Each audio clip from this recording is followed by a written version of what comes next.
प्रिय विद्यार्थियों, नमस्कार। Jyotiba Phule group of education में आप सबका स्वागत है। मैं आपको Jyotiba Phule group of education channel के माध्यम से घर बैठे ही ह्यूमन सिस्टम के बारे में जानकारी प्रदान कर रहा हूँ। आज मैं आपको नर जनन तंत्र मेल रिप्रोडक्टिव सिस्टम के बारे में आपको जानकारी प्रदान करूंगा। कल तक मैंने आपको प्यूबरिटी के बारे में बताया था। मैंने जनन तंत्र के बारे में आपको ये बताया कि सजीवों का एक अति महत्वपूर्ण जनन अंग तंत्र है। जनन तंत्र के माध्यम से ही या जनन तंत्र की सहायता के द्वारा या जनन तंत्र के द्वारा ही समस्त सजीव अपने समान संतान उत्पन्न करते हैं।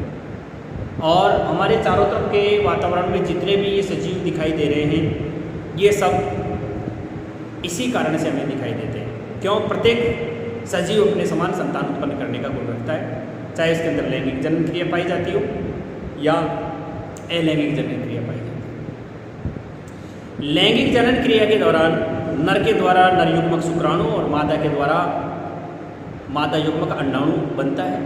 और जब नर युग्मक शुक्राणु और मादा युग्मक अंडाणु दोनों का आपस में निषेचन की क्रिया हो जाती है तो जायगोट का निर्माण होता है, जिसे हम भ्रूण कहते हैं। भ्रूण परिवर्तित होता हुआ शिशु में परिवर्तित हो जाता है। ये क्रिया मैं आपको बता चुका हूँ। जैसे ही नर और मादा दोनों के अंदर प्यूबरिटी आती है, अर्थात यौन आरंभ होता है, यौन आरंभ होने पर नर और मादा के अंदर कुछ शारीरिक परिवर्तन होते हैं जो हार्मोन्स के कारण से होते हैं। जैसे उदाहरण के तौर पर मैं आपको कल बता चुका हूँ कि नर के अंदर एक हार्मोन स्रावित होता है जिसको कहते हैं टेस्टोस्टेरोन। और टेस्टोस्टेरोन जब स्रावित होता है तो नर के अंदर आवाज़ का भारी होना, त्वचा का तैलीय हो जाना, कांख और जननांग क्षेत्रों में बालों का आ जाना, इसी के साथ त्वचा का गले के अंदर एपिग्लॉटिस हड्डी है, इसके नीचे उभर करके बाहर आ जाना, शरीर पर बालों का आना, ये सब लक्षण होते हैं टेस्टोस्टेरोन हार्मोन। उसी प्रकार मादाओं में भी जैसे प्यूबरिटी आती है, एस्ट्रोजन और प्रोजेस्टेरोन नामक हार्मोन्स होता है जिसके स्राव के कारण उनके अंदर शारीरिक बदलाव आने लग जाते हैं। जैसे लड़कियों में आवाज़ का बारीक होना, त्वचा का तैलीय हो जाना, स्तन ग्रंथियों का विकसित हो जाना, काक जननांग क्षेत्र में बालों का विकसित होना, इस तरह से, और शर्मिंदगी आदि महसूस होना, ये चीज़ें अपने आप ही आने लग जाती हैं। नर के अंदर अर्थात लड़कों के अंदर 12 से 14 साल के अंदर प्यूबरिटी आने लग जाती है, जबकि मादा के अंदर 12 से 14 साल में प्यूबरिटी आने लग जाती है, जबकि नर के अंदर 13 से 15 साल में प्यूबरिटी आने लगती है। और यौन परिपक्वता मादाओं के अंदर 18-19 साल में आ जाती है, जबकि नर के अंदर 21 साल की आयु पूरी करने पर प्यूबरिटी आना प्रारंभ होता है। इतना मैं आपको कल बता चुका हूँ। आज आपको मैं नर जनन तंत्र के प्राथमिक जनन तंत्र और द्वितीय लैंगिक जनन अंग, प्राथमिक लैंगिक अंग और द्वितीय लैंगिक अंग आदि के बारे में बताऊंगा। सबसे पहले मैं आपको नर जनन तंत्र का एक चित्र बना करके दिखाता हूँ। देखिए,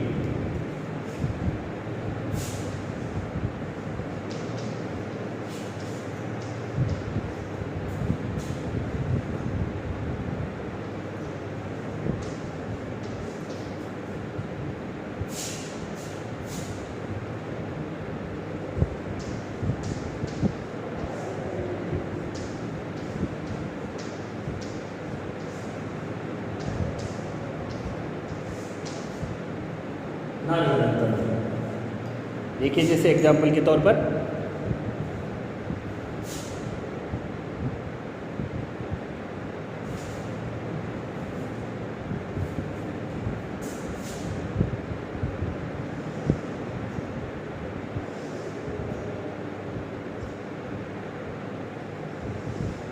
ये मुक्त मार्ग है।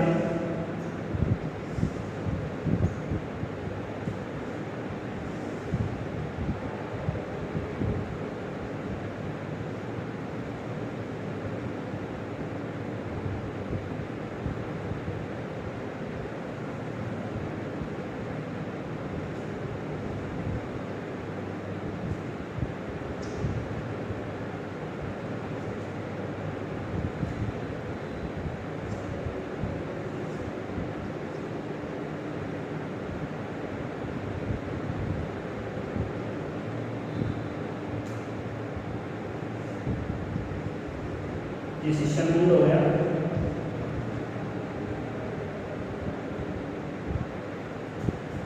इसके पश्चात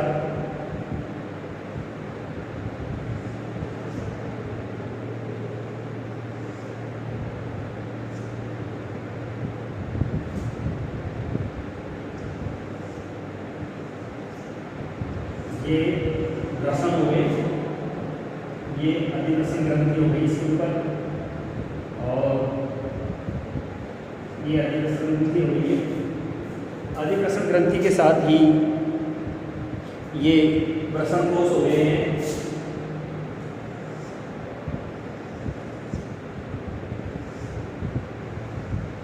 ये ग्रसन कोष हो गए हैं।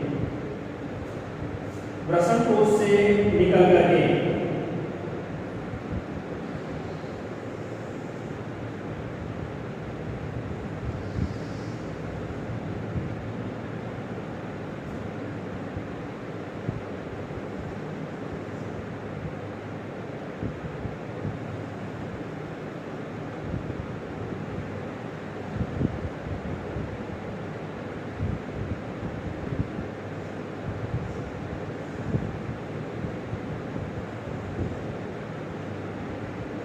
ये मूत्राशय हो गया,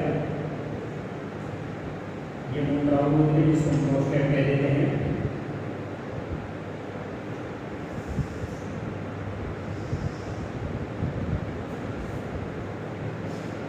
ये यहाँ से जाकर के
ये हो गया ग्रसन कोष।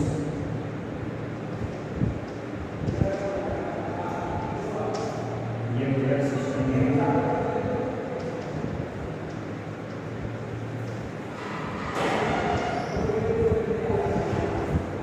ये हो गया मुख्यमार्ग, ये हो गया ग्रसन, ये हो गई शुक्रवाहिनी, ये हो गया शुक्राशय,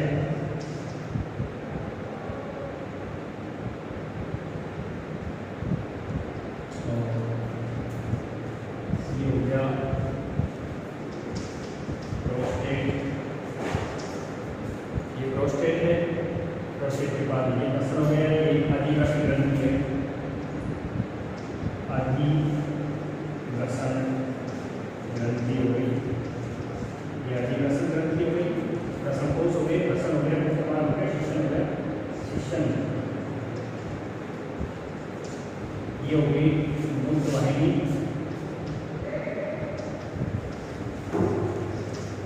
ये हो गई दोनों किडनियाँ, बायां वृक्क, ये हो गया दायां वृक्क, ये बायां वृक्क हो गया, दायां वृक्क हो गया, मुंडवाई हो गई, दायां हो गई, और ये मूत्राशय हो गया।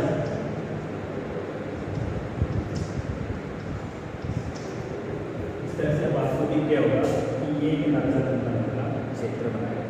किताब में थोड़ा दूसरी तरह से होता है और मैंने इसको साधारण इस तरह से बना करके आपको बताया।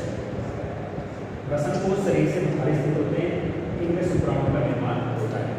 अब मैं आपको लिखवाना शुरू करूँगा। आपके सामने सूत्र तो आ ही गया है।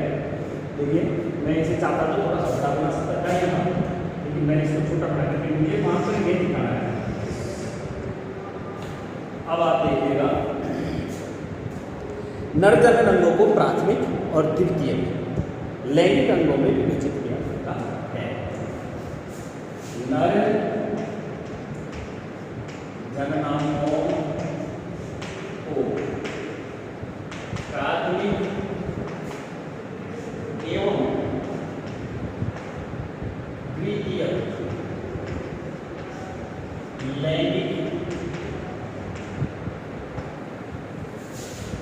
अंगों में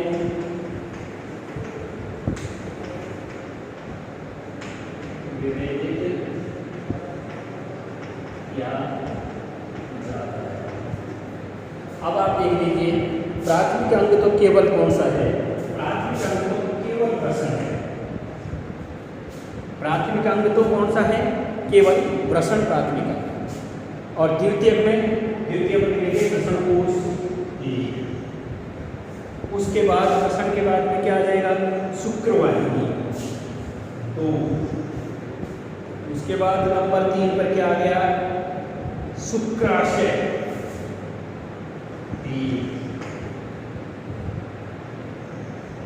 शुक्राशय के बाद में क्या आ गया है? चौथे नंबर पर शुक्राशय। और उसके बाद प्रोस्टेट। नंबर 5 मूत्रमार्ग। और उसके बाद में नंबर 6 शिशन। नंबर 6 पर क्या रहेगा?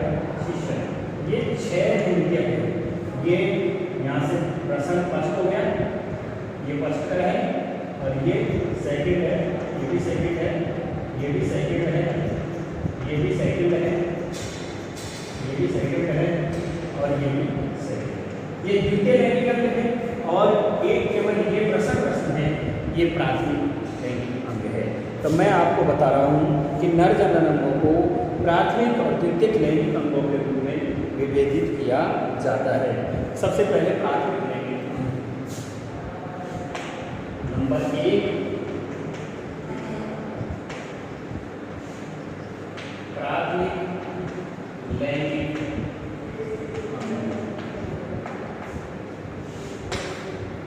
प्राथमिक लैंगिक अंग, प्राथमिक लैंगिक अंग क्या होते हैं? छोटे होते हैं। प्राथमिक लैंगिक अंग, प्राथमिक लैंगिक अंग छोटे होते हैं।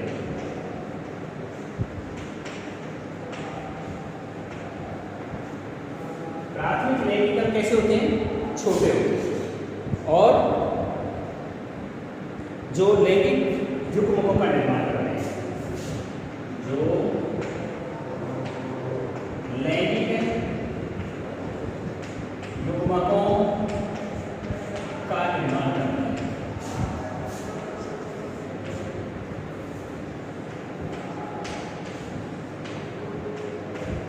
और मनुष्य में, मानव में प्राथमिक लैंगिक अंग है वृषण, जो शुक्राणुओं का निर्माण करने का काम करता है।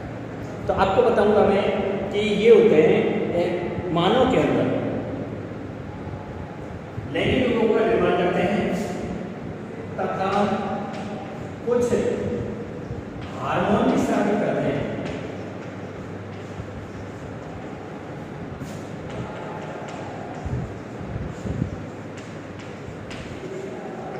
कुछ हार्मोन स्रावित करते हैं। ठीक है।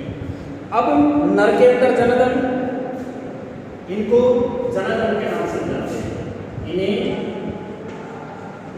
जनन अंग भी कहते हैं। मानव में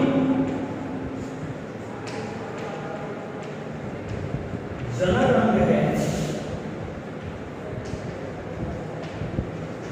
प्रसन्न।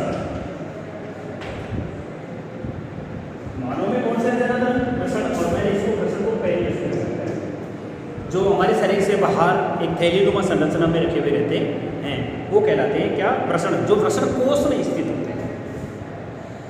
नर में प्रसन्न जनन कहलाते हैं। ये नरजनन कोशिका शुक्राणु का निर्माण करते हैं। जो नर जनन कोशिका इसका निर्माण करते हैं, शुक्राणु का निर्माण।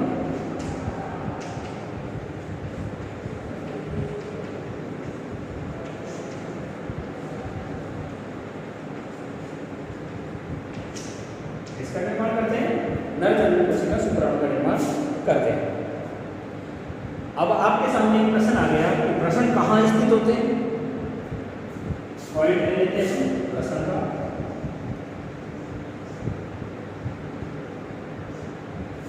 तो प्रश्न उदर गुहा में बाहर कोष में स्थित होते हैं। प्रश्न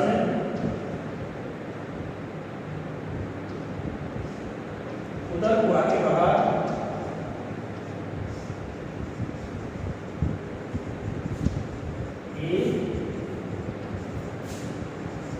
थैलीनुमा संरचना में स्थित होते हैं।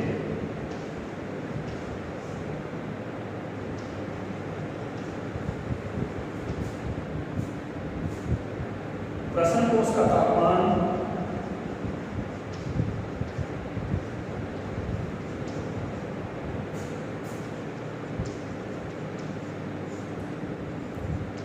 37 डिग्री सेंटीग्रेड से कम होता है।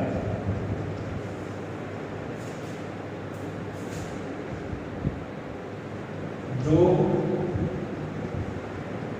शुक्राणु की जीवित बैक्टीरिया से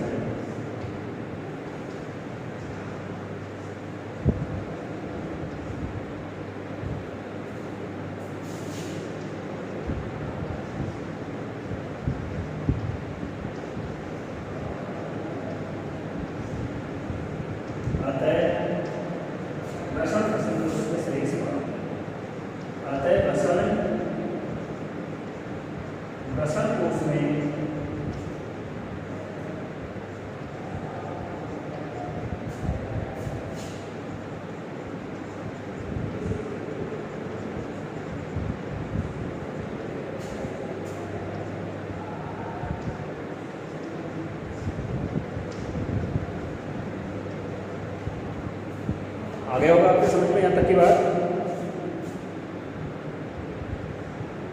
अब प्रश्न के दो भाग होते हैं। प्रश्न के कितने भाग होते हैं? प्रश्न के दो भाग होते हैं। मैं यहाँ लिख देता हूँ कि यहाँ तक की बात को एक बार रिपीट कर देता हूँ मैं। नर जननांगों को प्राथमिक देते लैंगिक अंगों में विभाजित किया जाता है। प्राथमिक लैंगिक अंग छोटे होते हैं जो लैंगिक युग्मकों का निर्माण करते हैं तथा कुछ हार्मोन्स का भी स्राव करते हैं। इन्हें जनन अंग कहते हैं। मानव में जनन अंग है प्रसन्न, जो नर जनन कोशिका शुक्राणु का निर्माण करते हैं। प्रसन्न क्या है? प्रसन्न उदर गुहा के बाहर एक थैलीनुमा संरचना में स्थित होते हैं। प्रसन्न कोष का तापमान 37 डिग्री से कम होता है, यानी शारीरिक तापमान से कम तापमान होता है इसका, जो शुक्राणु की जीवित क्रिया आवश्यक होता है। अतः प्रसन्न कोष के शरीर से बाहर स्थित होते हैं। एक बार प्रसन्न के दो भाग होते हैं। एक भाग तो जो शुक्राणु का निर्माण करता है और दूसरा भाग जो टेस्टोस्टेरोन नामक हार्मोन का निर्माण करता है। तो मैं आपको ये लिखूंगा कि प्रसन्न के दो भाग होते हैं। आगे देखिएगा कि प्रसन्न के कितने भाग होते हैं? दो भाग होते हैं।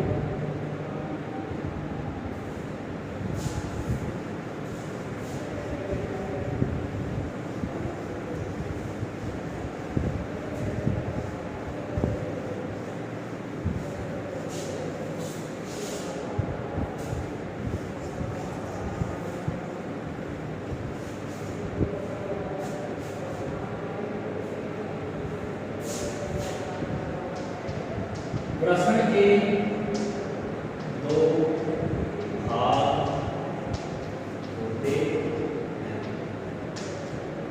नंबर एक क्या करता है? नंबर एक भाग ये होता है जो प्रथम जो शुक्राणु का निर्माण करता है। प्रथम भाग जो शुक्राणुओं का निर्माण करता है। नंबर दो द्वितीय भाग जो टेस्टोस्टेरोन नामक नर लैंगिक हार्मोन का निर्माण करता है। लैंगिक हार्मोन का निर्माण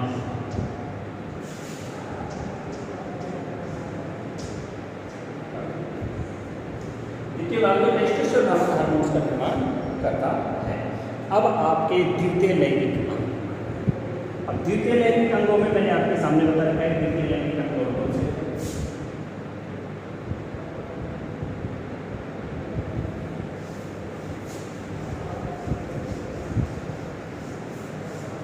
व्हाइट आ गया हमारा द्वितीयक लैंगिक अंग। द्वितीयक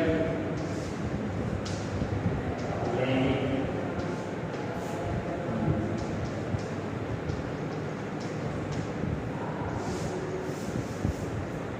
द्वितीयक लैंगिक अंग के नाम से देखिए। प्राथमिक लैंगिक अंगों के अलावा प्राथमिक लैंगिक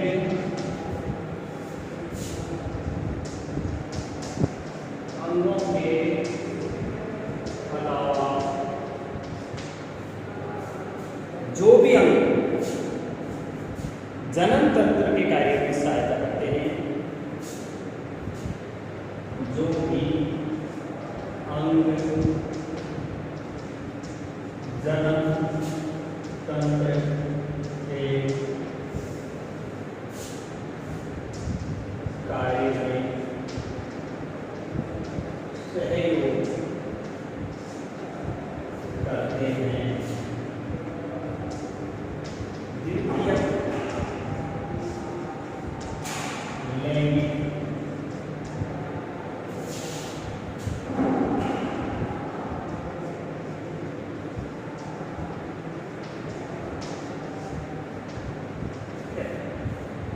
द्वितीयक लैंगिक अंग किसे कहते हैं कि प्राथमिक जो भी जनन तंत्र है उसे हम द्वितीयक लैंगिक कहते हैं। जैसे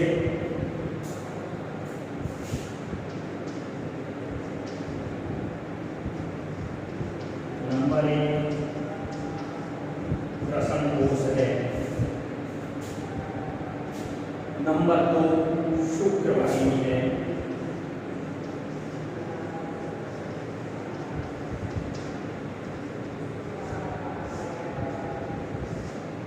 नंबर तीन है शुक्राशय,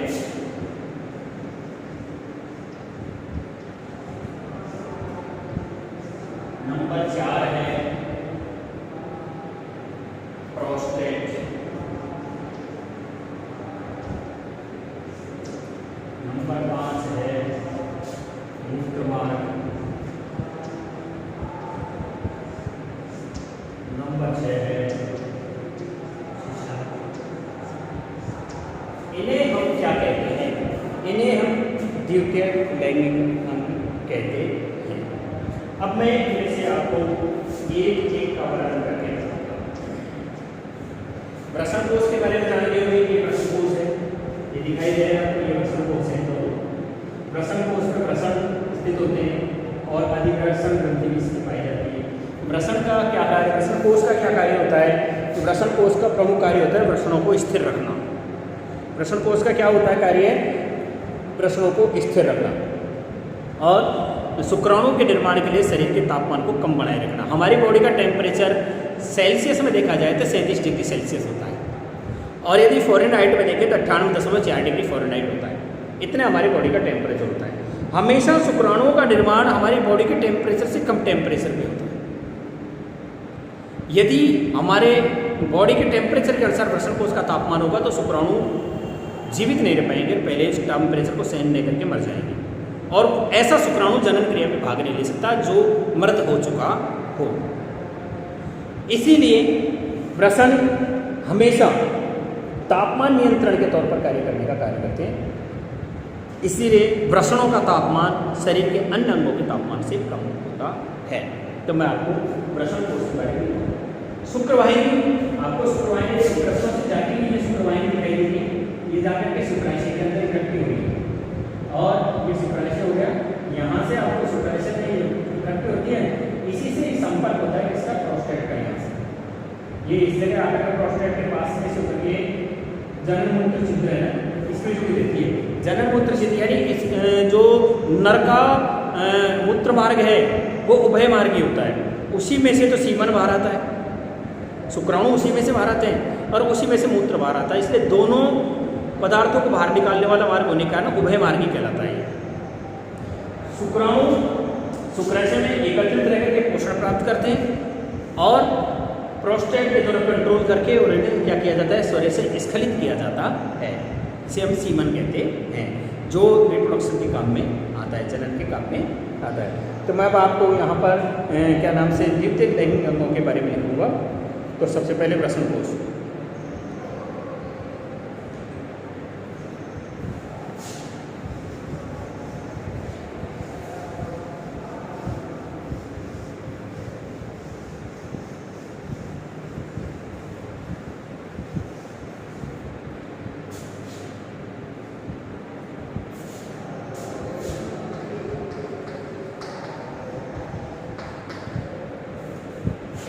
वृषण कोश को देखो सबसे पहले,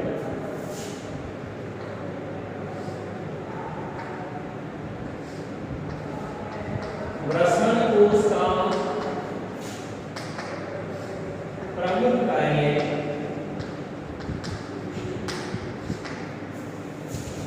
वृषण को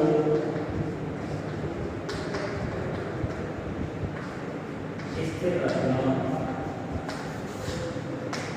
होता है। पहला काम क्या होता है, वृषण कोश का प्रमुख कार्य वृषण को सुरक्षित रखने का कार्य करते हैं। मनुष्य के शरीर के तापमान 37 डिग्री होता है।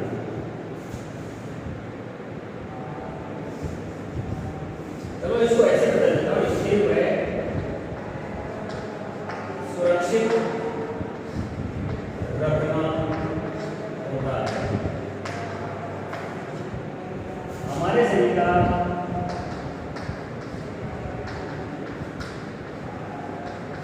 तापमान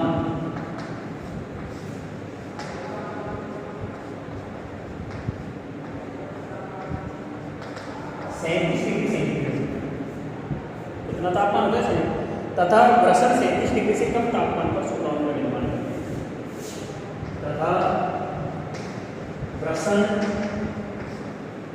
37 डिग्री सेंटीग्रेड से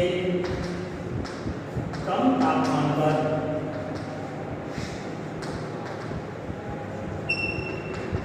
शुक्राणु का निर्माण करते हैं। कितने तापमान से कम में? 37 डिग्री तापमान से कम में तापमान है। इसलिए वृषण कोश ताप नियंत्रक के रूप में भी कार्य करते हैं। इसलिए वृषण कोश वृषण के तापमान को नियंत्रित करने का कार्य करते हैं। सर्दियों में तो शरीर से चिपक जाते हैं,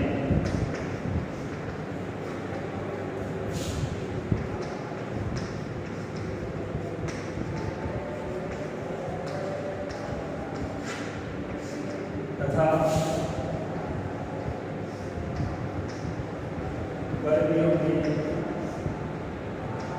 शरीर से जुड़कर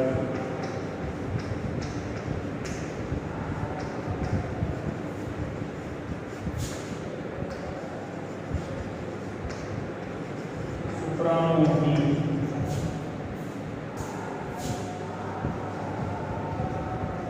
रक्षा करते हैं।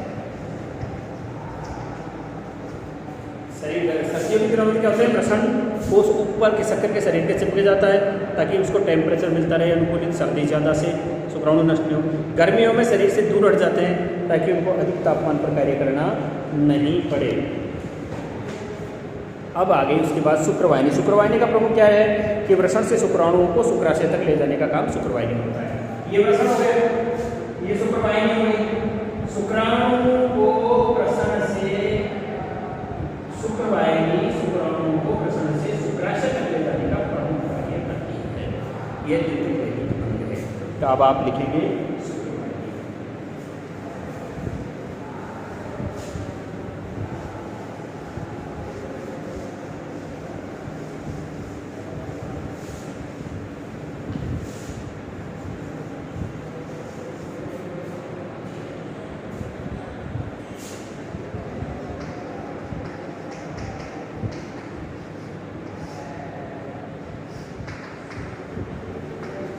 शुक्रवाहिनी का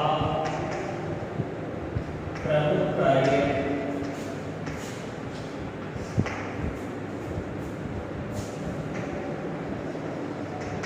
शुक्राणुओं को शुक्राशय तक पहुंचाना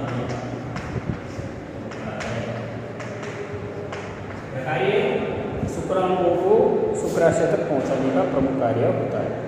शुक्रवाहिनी मूत्र नलिका के साथ एक संयुक्त लिंग बना लेती है। शुक्रवाहिनी मूत्र नलिका के साथ एक संयुक्त कैसी नलिका, एक संयुक्त नलिका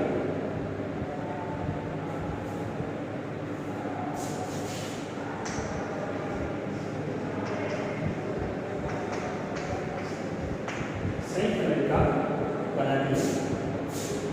अतः शुक्राणु तथा मूत्र दोनों समान मार्ग से प्रवाहित होते हैं।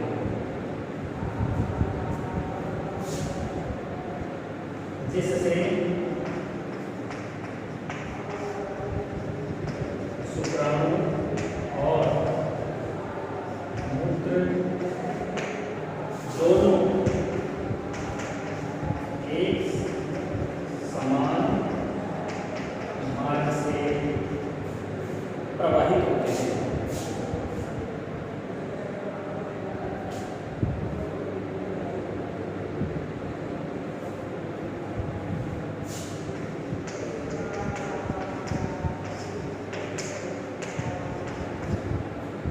और यही वाहिका, यह वाहिका शुक्राशय के साथ मिलकर के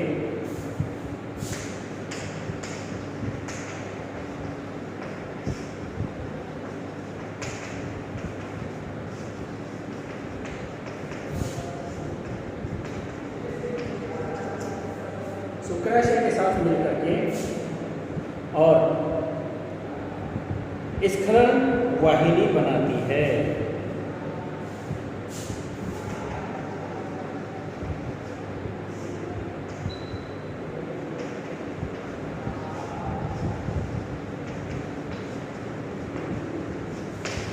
ये बात आपकी हो गई, शुक्रवाहिनी हो गई। अब नंबर 3 पर आता है आपका शुक्राशय। शुक्राशय का प्रमुख क्या लेके आओगे, शुक्राणु शुक्रवाहिनी के द्वारा वृषण से लाए गए शुक्राणु को संग्रहित करने का काम शुक्राशय का होता है, जहाँ सीमन के परिपक्व करने में ऊर्जा प्राप्त करने में सहायता की जाती है।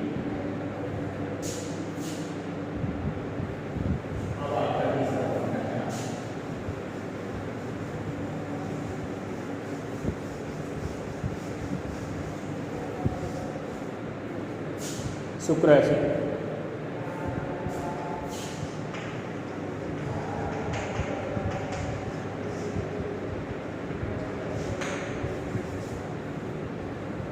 इसमें देखिए शुक्राणुओं के संग्रहण के लिए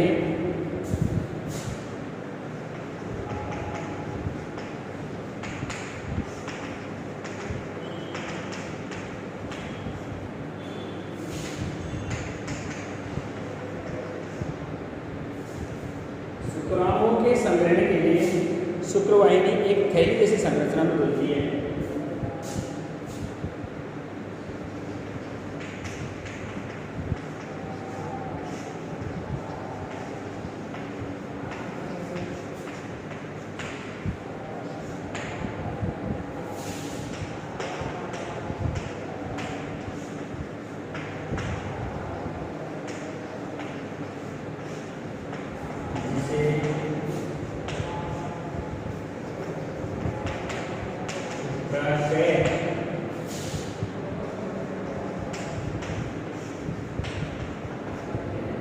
शुक्राशय में शुक्राणु क्या करते हैं? ऊर्जा प्राप्त करते हैं। शुक्राशय में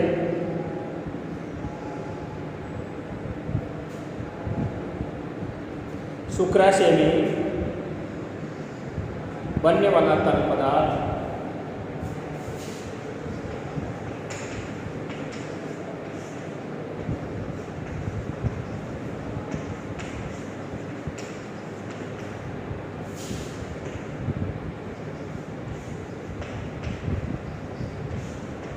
सीमन को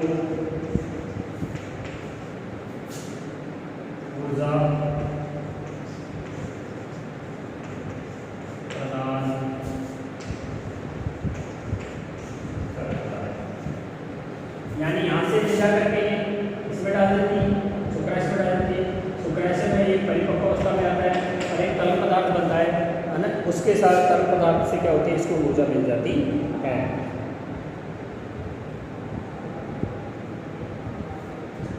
प्रोस्टेट ग्रंथि, इसके बाद में आगे है नेक्स्ट पॉइंट हमारा है प्रोस्टेट ग्रंथि।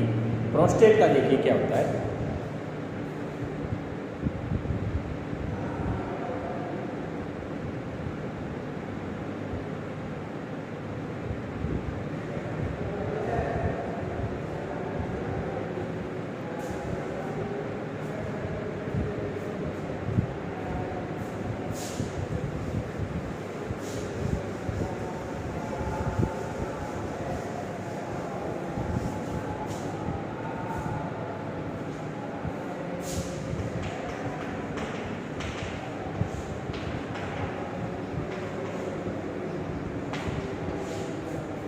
प्रोस्टेट के बारे में देखिए, ये अखरोट के आकार की बाह्य स्रावी ग्रंथि होती है। यह है अखरोट के आकार की बाह्य स्रावी ग्रंथि होती है। अखरोट की जैसे आकृति वाली होती है, बाह्य स्रावी ग्रंथि है जो एक तरल पदार्थ का निर्माण करती है, जो एक तरल पदार्थ का निर्माण करती है। ये हमारी प्रोस्टेट ग्रंथि है, अखरोट के आकार की होती है जो एक तरल पदार्थ का निर्माण करती है और उत्सर्जन करती है। ये तरल ही सीमन का भाग बनता है। निर्माण जो है स्राव करती है, जो सीमन का भाग बनता है।